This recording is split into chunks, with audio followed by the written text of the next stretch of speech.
Yo, what's going on everybody, and welcome to another video. Now in today's video, I'm going to be talking over my ranked gameplay in hopes to give you guys some tips and kind of help you out how to play during ranked. I haven't made a video like this in probably about 4 months where I kind of talk over my gameplay, tell you guys what my thought process was and what I could have done better. So if you guys do enjoy this video, I would appreciate it if you guys could slap that like button. And if you guys have noticed, I did pick up somebody to help me out on making thumbnails. Let me know down in the comments what you think of this new thumbnail on today's video. This dude is an awesome designer, and I know he's got a lot of talent. So if you are new to the channel, I'd appreciate it if you would consider subscribing. And with that being said, let's go ahead and get right into the gameplay. Before I even say anything, I want to give you guys a little brief explanation to this gameplay. So there's a lot of times in this gameplay where I am messing up, and I left that in the gameplay purposely to tell you guys what I could have done better or what went wrong in that situation. So I'm playing with my friend VJ. We did have a third, but he got disconnected, so it was just me and VJ in ranked, and we were duoing this entire thing, and I'm gonna let you guys see how it plays out. But I'm just here to kind of let you guys know my thought process behind all of these fights, what could have went better, what I did wrong, and how you guys can implement these tips into your own gameplay and hopefully get you some wins over on ranked. I know that is a highly requested thing. I get a lot of people say, you know, I can't get out of platinum, I'm stuck in diamond 4, how can how can I get better? So hopefully this video helps you guys out. Now in this gameplay I'm playing very aggressive, and that's just my playstyle in general. You can play aggressive and ranked, but there's times where you need to know to relax and not push, because you getting aggressive for that 1 second could cost your entire team, and nobody wants to be the one costing their team. I haven't done a video like this in a long time, as I said, so my apologies if I, get a little monotone or just am repeating myself. There's going to be a lot of cuts in the commentary because, I'm terrible at this stuff. I want to get better, but anyways, let's go ahead and get right into this gameplay and kind of tell you guys where I'm headed. And if you're new to the channel, I want to let you guys know that I play on a scuff controller with the paddles taken out. I play claw. Now, some people ask, why do I do that? Well, the scuff has a lot of extra things on the controller rather than just the paddles, like the trigger stops, the digital bumpers, the grip on the controller itself, and just a lot of other things that really make the controller what it is. And I'm also playing with the SteelSeries headset. Now, you can pick both of those up on SteelSeries or Scuff. You can use code Kobi on Scuff if you're interested in a controller yourself, and you can use code Kobi12 over on SteelSeries. So obviously we know there's a team over in South. There's not much I can really do besides pick at him with the Havoc. I mean, it's a 2v3 situation. We know that there's a Watson. I'm pretty sure there was a Bloodhound, which was weird, and another legend might have been Lifeline. So they're going to pretty much be hard stuck in that building for a little bit. So VJ goes ahead and puts an aggressive portal. Now there's an aggressive portal, a rotation portal, and a portal to res your teammate. And these are one of the aggressive portals.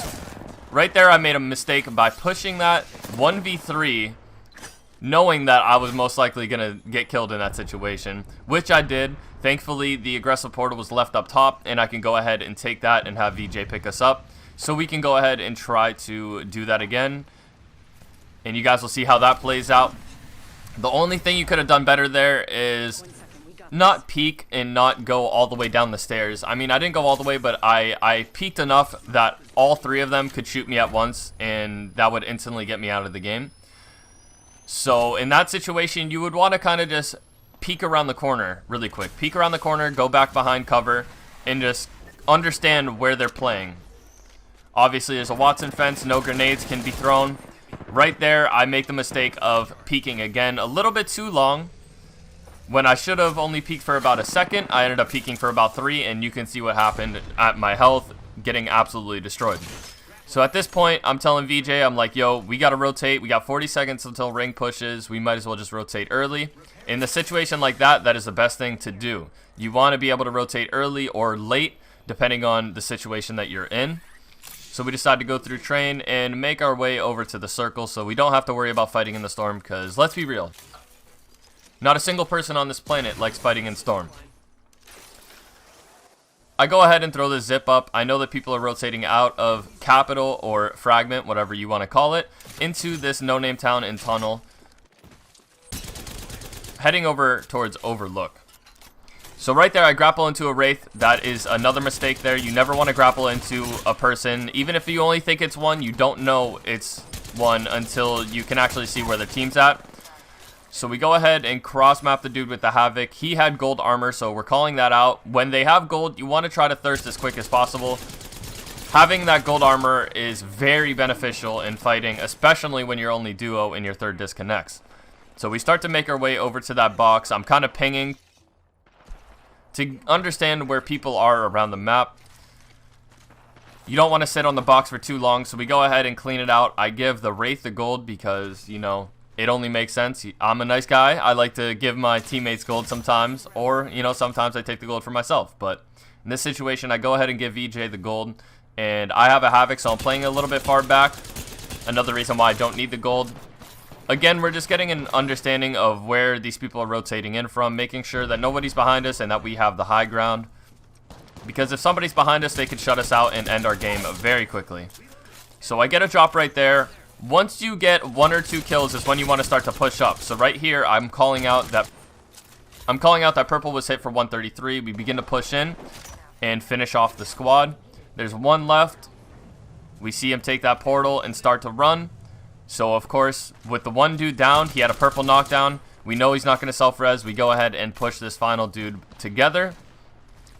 VJ's hitting him with the scout, and I make a mistake here by grappling in without knowing that he's weak or not. And I missed every single bullet. Hammer points pulled out, and VJ saved my life.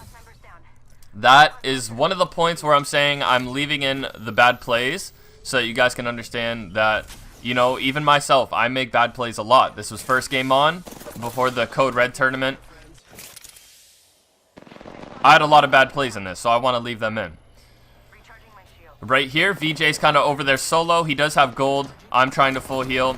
He calls out that he needs help immediately, so I stop my heals. I get behind cover, and I start to pick some shots off on the enemy team. I know I crack one. I tell VJ, I got another Octane on me. VJ just fully batted up, so he couldn't help me there. I go ahead and full heal, or at least get a battery off. In situations like this, you always want to get your battery off because it's quicker than a medkit.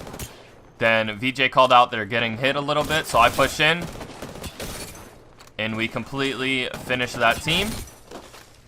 2 of them had self-res. You want to go ahead and thirst all the people. Make sure that you can loot up quickly, armor swap, and get ready for the next team because there is a lot of third parties. I know people are going to yell at me right there for not picking up the select fire, but I purposely did that. I really like the Prowler and Burst when I'm using it. I don't like using the select fire. So now we're pretty much just going to full heal and get ready to rotate in. You know, you always want to give the gold armor the most bats. Say between your entire team, you guys have 8 batteries split against 3, 3, and 2.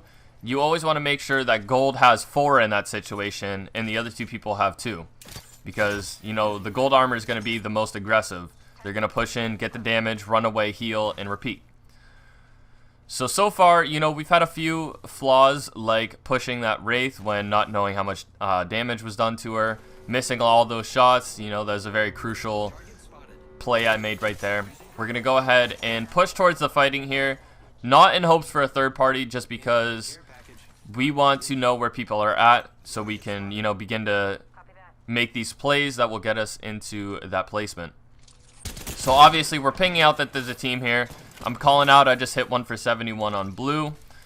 We start to move in a little bit, and we push onto this fence. Now, in the fight before, I wanted to explain something I didn't have the time to say, but when you are fighting, you always want to have cover. Cover is the most important thing you could ask for. When you're fighting in an open field, you are 99.9% of the time going to get killed to your opponents due to the fact that you have no cover. There's nowhere you can run and hide behind so you can heal. You're just going to get shot at over and over and over. So you always want to make sure when you're fighting, you have obstacles you can climb around and make sure that you have that chance to heal, like right here. So this Wraith starts to push up. I go ahead and pull the Prowler out. I knock her. I grab the Mastiff out of the care package since I absolutely love that gun. It does phenomenal. I try sweating the Wraith. I missed 2 shots, so I'm like, alright, I'm going to go help VJ. You know, it sounds like he's doing a lot of work over here. So we go over here. VJ's already knocked both. They both had a gold res, so we go ahead and go in there and kill them. Well, one had a gold res. And then we take this building over. I call out there's a Mastiff in here. He goes ahead and picks that up behind me. We got a lot of batteries. We got a lot of ammo. We got everything we need. We're ready to win the game, or at least attempt to. I drop bats. He tells me he does not need them, so I go ahead and pick them back up. And then we decide we want to rotate in. But before we rotate in, I catch a team over to the right. And I call it out. I'm like, yo, VJ, there's a team pushing in. They're porting. We got to get in there and at least put some damage on them. So I go up top. I accidentally fell off the RV, which is very bad. So I go ahead and let some shots off with the Mastiff on the Gibby. Hit it for about 160. I go up and pop this bat. Get hit from the charge rifle. And then we get in the RV so that I cannot get hit while I'm healing. They begin to push out. I missed 2 shots, which that will happen. Don't worry. Everybody misses shots. And then I go ahead and pop a Phoenix while VJ sets a portal to get us into the next rotation.